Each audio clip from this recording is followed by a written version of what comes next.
The arena of Varlith's Prime was alive with roars, drums, and the sharp hum of weapons in the air. Thousands of alien spectators filled the massive stone stadium. Their eyes focused on the towering figure standing proudly at the center. Champion. Vurok, the undefeated beast of the Queen. He was 3 meters tall, covered in blue scales and wore armor made from the bones of fallen warriors. His axe was heavier than most creatures, and his name was whispered in fear across the galaxy. No one had ever dared challenge him until today. A single human stepped onto the dusty arena floor. The crowd fell silent for a moment. A human, small, no tail, no claws, no armor. Just simple brown pants, a shirt, and a long black coat that flapped. In the wind, the Queen of Varlith leaned forward on her throne, amused and confused. Her golden crown shimmered under the alien suns. Her voice echoed through the arena. "State your name, outsider." The human didn't bow. He didn't kneel. He simply looked up and said, "Name's Grant. I'm here for a fight." Laughter exploded across the stadium. Aliens of all species held their sides, mocking the little man who dared face Vurok. Even the Queen laughed, covering her mouth with her jeweled hand. But Vurok did not laugh. He grinned a sharp-toothed grin full of hunger. "You're brave. Human, I'll enjoy crushing your bones." The Queen raised her hand. A royal advisor stepped forward and whispered in her ear, "Your Majesty, the old law still applies." "Which one?" she asked, already growing bored. "Whoever defeats the champion may claim the Queen's concubines as reward." By law, her smile vanished. "No one will defeat Vurok," she said firmly, waving her hand. "Begin." The arena gates slammed shut. Grant stepped forward slowly. He had no shield, no armor, just a strange sword on his back, wrapped in cloth. The crowd booed, threw stones, and laughed again. "He won't." Last 10 seconds. Someone shouted, "Dut!" Vorok raised his axe and charged. Like a mountain falling from the sky. Dust rose. The sound of thunder filled the arena.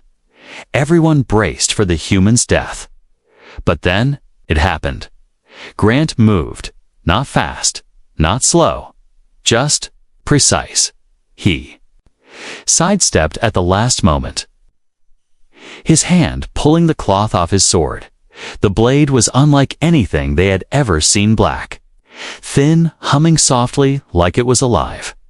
Vurok spun around, swinging his axe horizontally. Grant ducked and rolled under the strike, and with one clean, silent motion slash, the sound of metal meeting flesh. A pause. Then Vurok's body slowly split down the center, top to bottom. Clean, perfect too.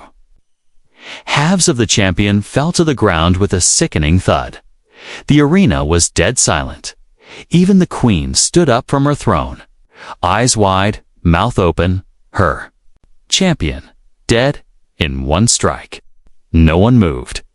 The only sound was the hum of the strange human sword and the quiet breeze. Grant looked up at the Queen.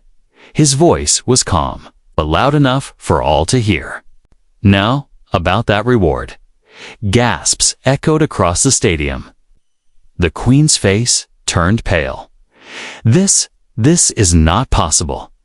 But the law was ancient, written in stone and blood. The royal advisors huddled, checked scrolls, confirmed the rule. The ruling was clear. Whoever defeats the champion shall be offered the royal concubines as reward. And this human, this small, calm, polite human, had done the impossible. The Queen clenched her fists. Her 6 personal maids stood behind her, trembling. They were not just concubines. They were raised in the palace, trained in etiquette, speech, and loyalty.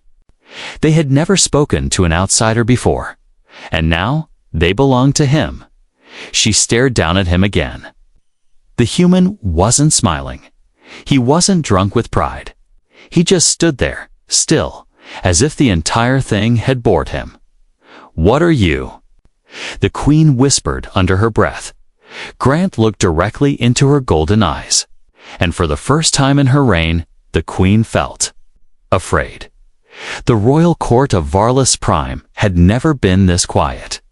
All the alien nobles, advisors, and ministers stood in stunned silence. The body of their legendary champion, Vorak, was being carried away in two clean halves. Blood trailed behind, and even the stone floor seemed shocked. The human Grant stood alone in the center of the arena, calm, silent, as if he hadn't just broken 100 years of tradition with a single strike. The queen sat frozen on her throne. Her long silver robe barely moved as the wind blew. Her 6 personal maids huddled behind her, all dressed in white silk, their faces hidden behind delicate veils. They were not just attendants, they were concubines of status, gifted to the queen by powerful clans. No outsider was ever allowed to touch them. And yet now, the old law had been triggered. "What do we do?" one of the younger advisors whispered nervously. "There is no choice," replied the older one. "The law of blood and bond has been broken. It must now be fulfilled." The queen clenched her jaw. It was a symbolic law, a tradition. No one was meant to win, and yet the human did. She stood slowly, her voice ringing through the arena. "Human, your request shall be honored. The law demands it. You may claim your reward." The crowd murmured in disbelief.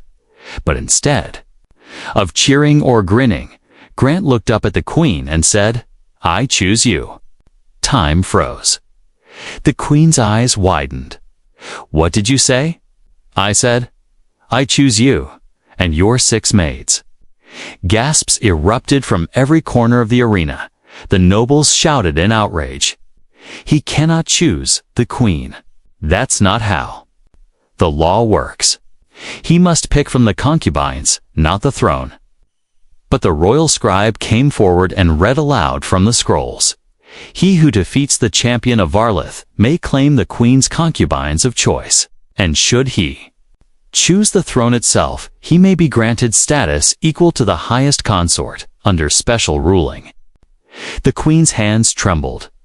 This was not just about law, now this was about control, about pride and power. She descended slowly from her throne, her long golden hair trailing behind.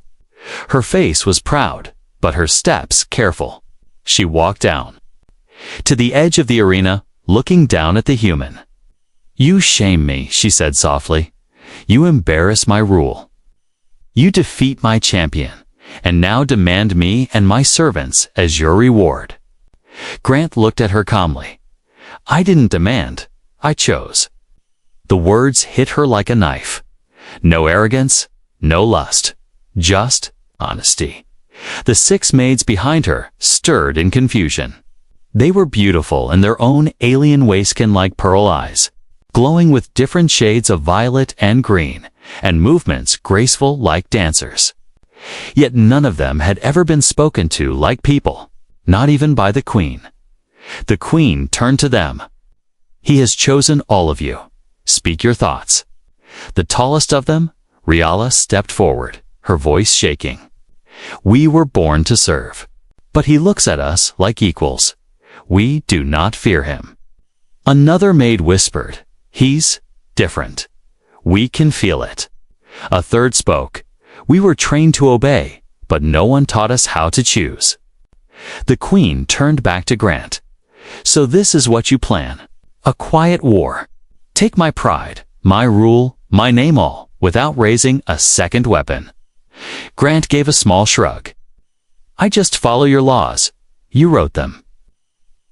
She hated how calm he was, how human he was, but she hated even more that a part of her admired him. Back in the palace, hours later, the maids were taken to their new quarters rooms, prepared under the royal concubine section, but they were not locked in. No chains. Number. Guards. Just freedom. They didn't know what to do. One of them, Sela, asked quietly, "Will he touch us tonight?" "I don't think so," said Riala. "He doesn't look at us like that." They waited, but Grant didn't come. Instead, he was summoned to a private chamber where the queen stood alone. She wore her royal armor now, not a dress. Her sword was by her side. "You and I need to talk," she said. "I'm listening," said Grant. "I want to understand why you did this." He met her gaze. Because power doesn't always come from force. Sometimes it comes from offering freedom. The queen stared hard at him. "You humiliated me, took my warriors. Now my maids speak of you like you're a god." "I'm not. I'm just a man who believes your people deserve better." There was a long pause. Then the queen stepped closer. "Be careful, human. You're changing things here." Grant smiled faintly. Maybe it's time someone did. The Queen of Varleth did not sleep that night. She stood on her palace balcony, arms crossed, eyes scanning the glowing city lights below. The cool wind touched her silver armor, but her mind was burning. This human, Grant, he had destroyed her. Champion in a single strike. He had claimed her and her 6 maids by law, not with arrogance, but with calm silence. And worse, he had not touched any of them. The queen had ruled for 20 years. She was feared across the outer colonies. No one questioned her. No one made her feel uncertain, but now her own maids whispered his name like a secret prayer. She clenched her fists. "He wants control through kindness," she muttered. "Then I'll remind him what control really is." The next morning, the queen called her 6 maids to her private chamber. They bowed as usual. But she noticed something different in their faces' lightness. Warmth. "Listen carefully," the queen said. Her voice was cold and sharp. "You will break him." The maids looked at each other, confused. "Break him, your majesty." "Yes," she said firmly. "Use what you were trained for. Seduce him. Make him weak. Make him jealous. Turn him into what all males eventually become: obsessed, foolish, and easy to manipulate." Silence followed. Then Riala, the eldest maid, spoke carefully. "But, Your Grace, he hasn't treated us like property. He treats us like we matter." The queen's golden eyes narrowed. "Exactly. And that's what makes him dangerous." Later that day, the maids entered Grant's quarters. He was reading a strange earth book, sitting cross-legged on the floor with his blade resting nearby. When he looked up, he smiled politely. "You all look uncomfortable. Something wrong?" The 6 maids stood still, unsure. Then Sias, one stepped forward. "We came to entertain you." Grant raised an eyebrow. "Entertain me?" "Yes, as is expected." "We are your reward." Grant slowly closed the book. "I didn't choose you as a reward." They froze. "I chose you because I didn't want anyone else to own you." "Not the queen, not the court, not anyone. You're free to go wherever you want." His voice was soft but powerful, the kind of voice they had never heard before. Freedom, no command. No punishment, just choice. Lysa, the youngest, burst into tears. "Why are you so kind?" she whispered. "No one has ever treated us like this." The others rushed to comfort her, but all eyes turned to Grant. Their training was breaking. Their fear was fading. That night, the queen watched everything through hidden crystal lenses embedded in the walls. She saw them cry. She saw Grant offer them warm food, clean clothes, and a quiet place to sleep. He didn't touch them. He didn't order them. He simply let them be. The queen smashed the crystal lens with her fist. "So this is your game," she growled. "You turn loyalty into love. I'll show you the price of challenging a queen." The next morning, the queen invited Grant for a private walk through the royal garden. It was beautiful floating flowers from 12 planets, glowing trees, whispering winds. A place of peace. Grant walked beside her silently. "You're not like other humans," the queen said after a long pause. "And you're not like the tyrant everyone warned me about." She stopped walking. "You mock me." "No," he said. Calmly, "I'm just being honest." She turned to him, her golden eyes sharp. "You're making my servants question me. You've changed them." Grant shrugged. "They were never yours to begin with. You just didn't see it.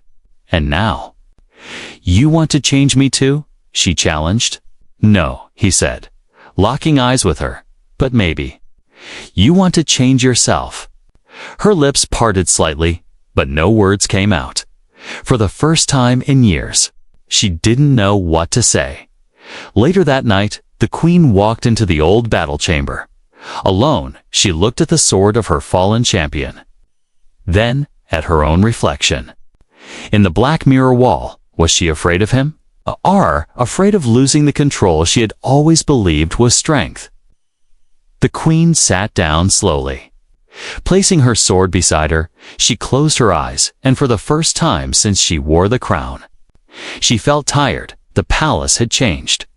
The whispers had changed. Once.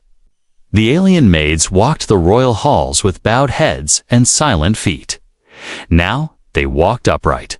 They talked to each other freely. They smiled, and the queen noticed it all. From her throne, she watched as her most loyal maid, Riala, shared a joke with Grant near the garden pond.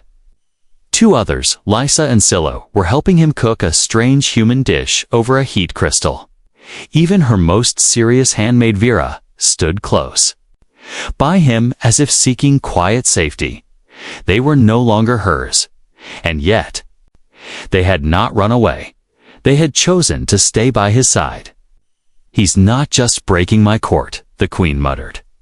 "He's changing the way they feel." She slammed her fist against the carved stone arm of her throne. "That ends now." That evening, Grant received an unexpected invitation. A royal guard handed him a scroll with the queen's personal seal. "Come to my private wing. Tonight, alone."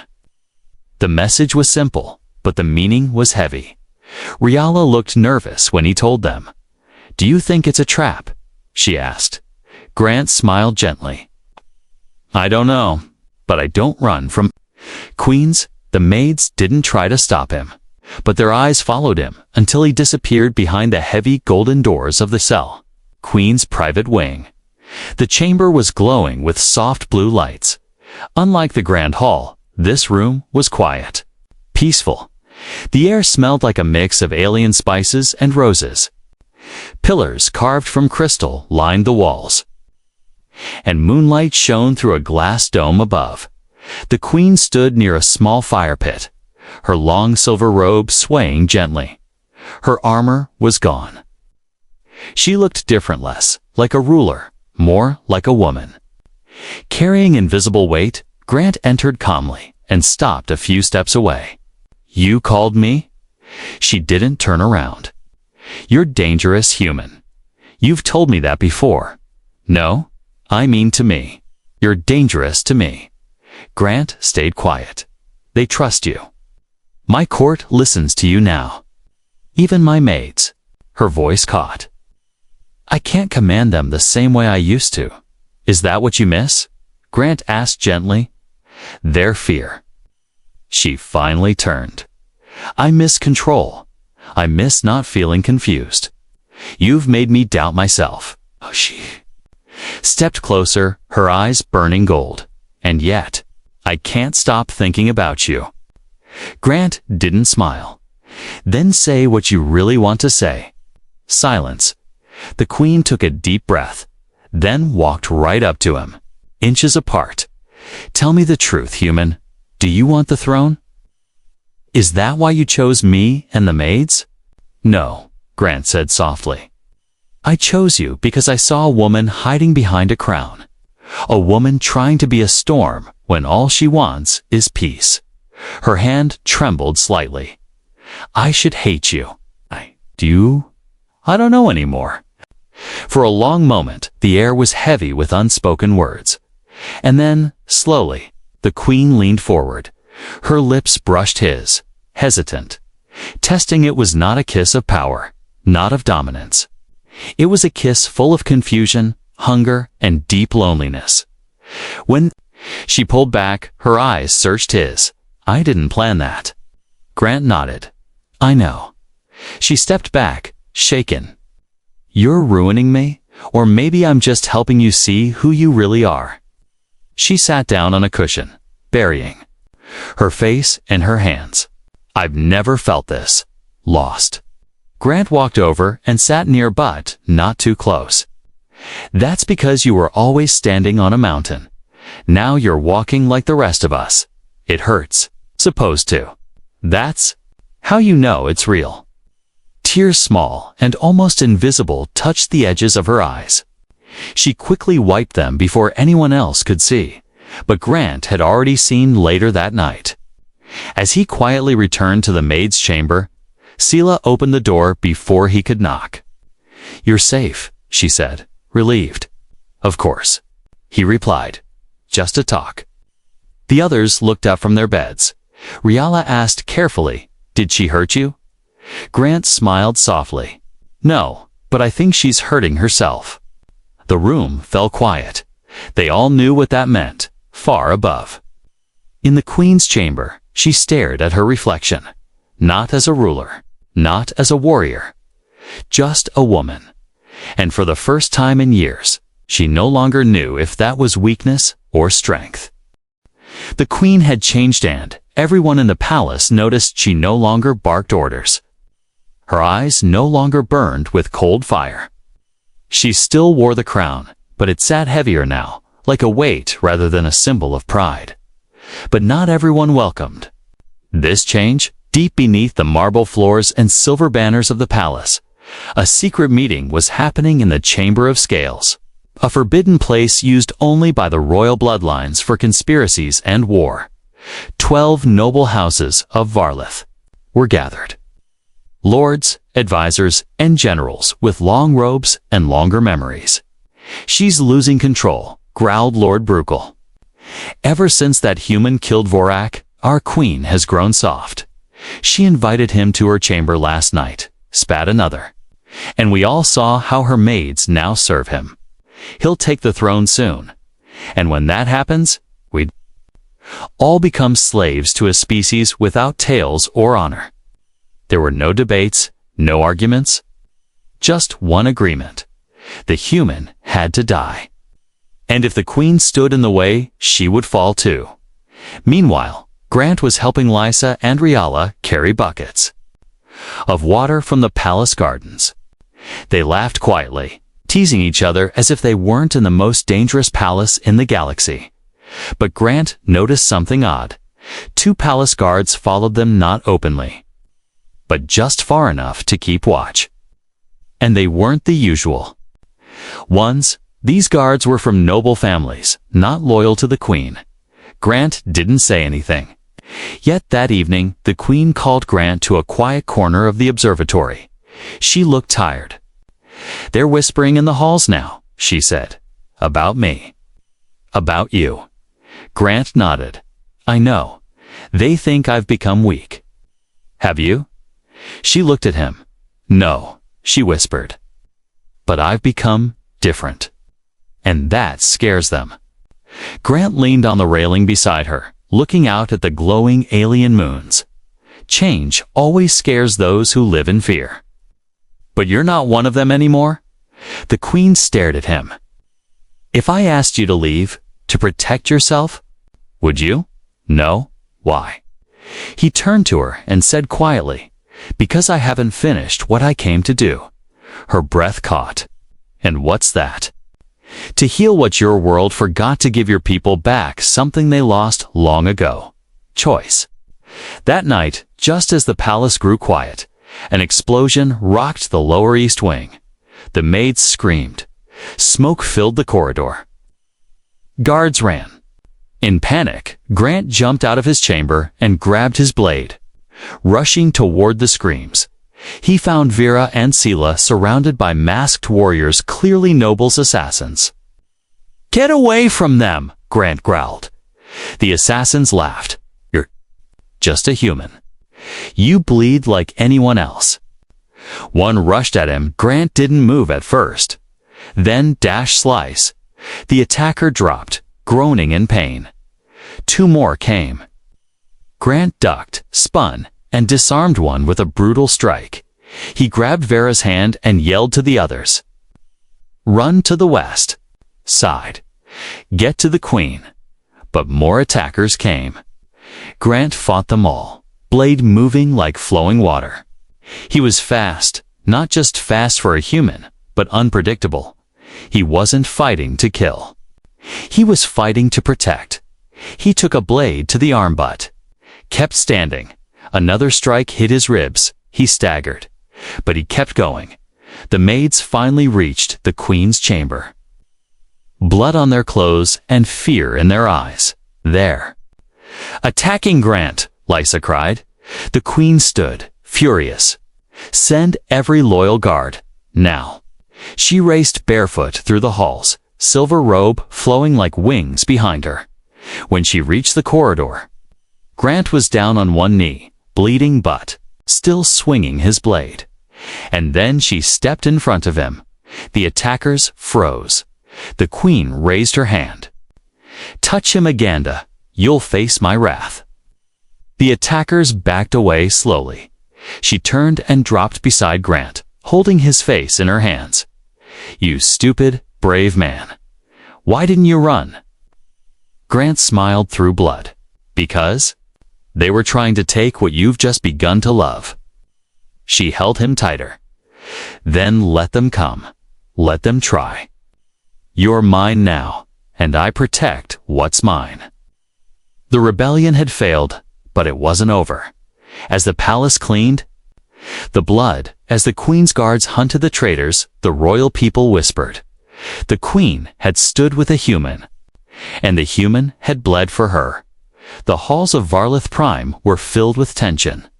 Blood had been spilled. The rebellion had been crushed. And now the queen stood at the edge of a decision that would shake the stars. Grant rested in the healing chambers, wounds wrapped in glowing blue bandages. He sat upright, ignoring the pain. His blade rested beside him, clean but silent. Outside, the 6 maids waited. None had returned to their original chambers. They had stayed near him, night and day. When the queen entered, the maids rose and bowed low, but she raised a hand. "No more bowing," she said. They looked at her, confused. "You are no longer servants," she continued, her voice steady. "You are his companions. You are free. And today, the world must see that." In the great hall, the royal court gathered. 12 noble houses, alien ambassadors, generals, priests, and warriors.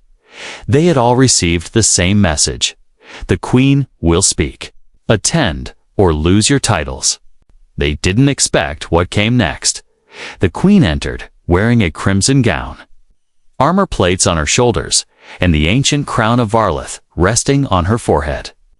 Behind her walked Grant, dressed in ceremonial black, with a silver sash across his chest. His human features looked calm, but his eyes burned with quiet fire. Whispers rose like smoke. "He's still alive. She brought him here. What is she planning?" When they stood before the throne, the queen raised her voice. "Today I speak not as a ruler, but as a witness to change." The crowd fell silent. I once believed that power meant fear, that rule meant control. But a man came from the stars, with no army, no crown, and no intention to conquer. And he changed my kingdom. He gave freedom to my maids. He protected my life. He bled to save this palace. Her golden eyes scanned the crowd. And now, I ask you all, who among you can say you've done more? No one spoke, not even the high nobles. She stepped aside and turned to Grant. "Grant of Earth, you did not ask for a throne. You asked for dignity. You did not demand my loyalty, you earned it." She reached for his hand. "By the ancient laws of Varlith, And by my own will, I name you my royal consort, my equal, my king." A hush swept across the hall, and then the whispers began again. "A human king. This breaks every law. She's gone mad." One of the nobles, Lord Brugal, bruised and angry from his failed rebellion, stepped forward. "This is madness," he shouted. "A king must be of noble blood, not dirt-born off-worlders." Grant stepped forward calmly. "Then let me speak as a man who has no title, but who saved the very people your guards tried to kill." He paused, locking eyes with the noble. "Do you serve the throne, or just your pride?" The hall held its breath. Lord Brugal growled, but backed away. He knew the rebellion had failed. He knew where the wind was blowing. The queen stepped forward again. "The old ways are over. Varlith will not be ruled by fear any longer. Today, we walk a new path together." She turned to the royal priest. "Perform the bond." The priest hesitated for a moment, then nodded. He stepped forward, holding the ceremonial seal. "By light and law, by will and witness, I bind Queen Illyrin of Varlith and consort Grant of Earth." He placed a glowing mark on both their hands. It burned softly, then vanished, etched into their skin as a sign of union. The crowd remained stunned, but no one dared move. The queen turned to Grant. Her voice softened so only he could hear. "You're a king now, whether you wanted it or not. Then I'll rule. The way you showed me was possible." That night, the palace celebrated. The 6 maids stood proudly at the queen's side, not hidden, not quiet, but as royal companions. They smiled, danced, and shared stories with alien nobles who once never dared speak to them. Children from the city were invited to the gardens for the first time. Soldiers laid down their weapons. Musicians played songs of Earth and Varlith side by side. And at the center of it all, Grant stood beside Illyrin, not above her, not below but with her. In the quiet of the stars above, ancient watchers looked down.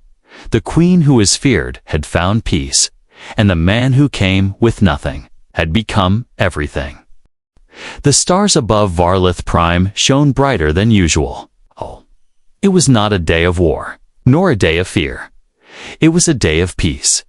The queen who once ruled through fear now walked hand in hand with a human who had never sought power but had earned something far greater, respect. Inside the royal palace, everything had changed. The throne room no longer echoed with shouting orders. The queen, Illyrin, and the new king, Grant, sat side by side. Not in silence, but in discussion. The maids, once concubines in silk, now stood proudly as counselors, educators, and leaders of the people. For the first time in 100 years, hope lived in VAR light. It had been 1 month since the coronation. Illyrin watched from the palace balcony as children played in the royal gardens below. Alien children of all species laughing together, some chasing a floating pet, others listening to Riala reading from a human book. She smiled softly. Grant walked up behind her, resting a hand gently on her shoulder. "You've changed this world," he said. "No," Illyrin replied, leaning into his touch. "We changed it." She turned to face him, eyes full of something no one thought a queen could ever have: peace. "I thought I needed power to survive," she whispered, "but I only needed someone to remind me how to feel." Grant smiled. "Funny.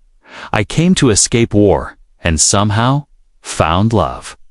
In the lower wing of the palace, the 6 former maids had made their own home. Riala taught young girls how to speak with confidence. Lysa danced freely in the gardens, followed by children who mimicked her graceful steps. Sela and Vera organized healing shelters for the poor. The youngest, Eula, had started a school for orphans of war.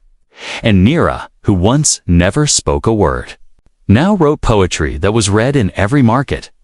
They were no longer concubines. They were no longer gifts. They were women who had chosen their own path. It all started with one human who treated them like people. That evening, a great feast was prepared.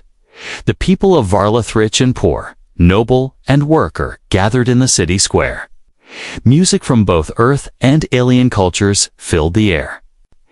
Giant holograms told the story of the man who split the champion in half, but gave his heart to the queen.